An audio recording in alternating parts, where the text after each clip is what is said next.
Good morning. Happy Friday. We've got some pushback. Apparently, people like to say the science doesn't agree with you, but then they don't actually offer any links to the science that disagrees with me.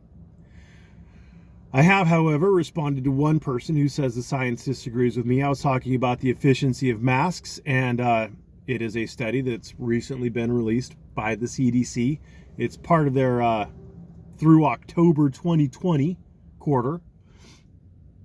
So it's fairly recent since, again, the quarter is still ongoing. Where it deals with masks, generally speaking, and cloth masks are basically just better than nothing. That's the efficiency of cloth masks. They're better than nothing at helping to keep out the Ronas, but that's about it. They're not good long-term protection.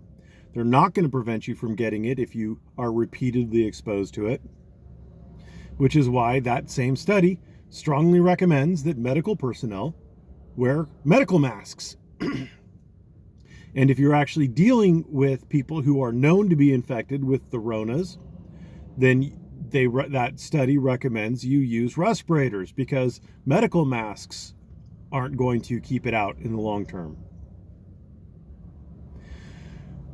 So again, cloth masks are just slowing the spread. Again, it goes back to what the video is talking about. We were talking about slowing the spread. We were talking about 15 days. That was more or less reasonable, but it was not designed to stop the spread of the Ronas. Now people are still pushing, even in my comments to that video, they're saying we need to keep these protections in place until we have a cure, a vaccine, this and that, the other thing. There is no guarantee, despite the pompous statements of Trump, the bombastic statements of Trump, there is no guarantee that we have a vaccine on the horizon. We don't know. We never know. We've had a flu vaccine forever, and a flu vaccine is 40 to 60% effective if you believe the CDC. We still don't have a vaccine for the common cold. What makes you think that we're going to have a vaccine for coronavirus anytime soon? And what makes you think that even if we do get a vaccine for coronavirus, it's going to be long lasting? There was a YouTuber who got coronavirus twice over the course of like 2 months. He got it. He got better. It was really bad. He was really sick, apparently, the first time. He got better. And then like a month later, he got it again. Is the Ronas, I don't know. Are they something that you can actually immunize against? And how long will that immunization last? They're different diseases act differently, and your body creates immunities differently for different diseases. In some diseases, you get the vaccine and you're good for life. Other diseases, you need booster shots. You need to continually be vaccinated against them in order to maintain your immunity.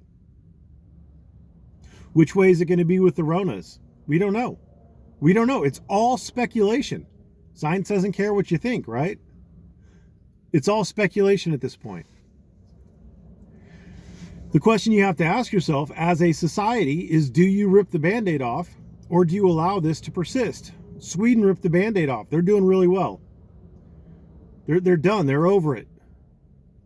They have herd immunity at this point, meaning the virus kind of petered out. It's still there. I'm sure it'll come back, but it's not a big deal there at this point. And they didn't sacrifice a third of their economy. People are entirely unreasonable. They don't consider a lot of the ramifications of what's going on. You know, we may be preserving grandma, or slowing grandma's demise, I should say. But suicide rates are spiking. Children. Suicide rates in children are spiking. Think about that. Would grandma rather have her grandchild attend grandma's funeral, or would grandma rather attend the grandchild's funeral? Think about that. Do you want to sacrifice kids to slow grandma's demise? With schools being closed, the number one most effective way of finding child abuse and child abusers is through schools. Schools find the bulk of child abuse. And now we don't have schools open. In a lot of the areas that I know of, like the Bay Area, I think consistent with the governor's order, so it's probably statewide, but I haven't dealt with anything in any county other than Contra Costa County at this point. But they're doing distance learning, which means that the teachers aren't going to have their eyes on the kids. They're not going to be able to see them playing and see the welts and the bruises and things like that on the legs and the arms of the children. Is that worth it? And let's just pretend that suicide rates weren't spiking, including suicide rates in children. Let's just pretend that child abuse didn't exist. Just look at what's happening in the economy. Taxes are going down because there's 1/3 less economy. The less people make, the less taxes are generated off of what people make. So taxes are going down. The government is spending more to bail these people out. The dollar is going to lose its value. Small businesses are going to be closed forever. There's hundreds of thousands, maybe not hundreds of thousands, but there's thousands at least small businesses, probably hundreds of thousands of small businesses across the US that have closed because of COVID that are never going to reopen. Restaurants and bars and things like that. People have lost their livelihoods over this because we're too concerned about grandma. I mean, these are long-term effects. How are we going to pay grandma's Social Security if we're not generating taxes? We need to get the economy back to work. We need to get reopened.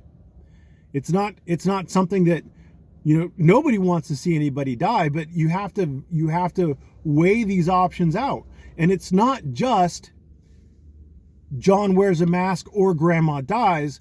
It's John wears a mask and the economy suffers and people lose their jobs and their livelihoods and more children die and suicides increase and child abuse goes undetected and kids don't get school lunches. Some kids depend on those school lunches.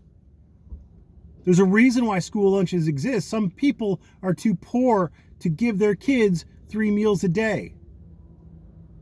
And whatever you think about those parents, those kids are the ones who aren't eating 3 meals a day. And we're willing to sacrifice all of that so grandma lives a few more years. Congratulations. Congratulations. So well thought out, so kind-hearted. I'm the big bad guy. I'm the guy who just doesn't want to wear a mask, and you guys are all the saints. You guys are all the big-hearted, caring, empathetic people who are willing to sacrifice everything just so grandma gets a few more years. Congratulations. I might be a terrible person, but at least I'm not blind. And I'm also not the guy who's willing to try to sacrifice all of my freedoms for the illusion of safety. Thanks for watching. Have a great morning.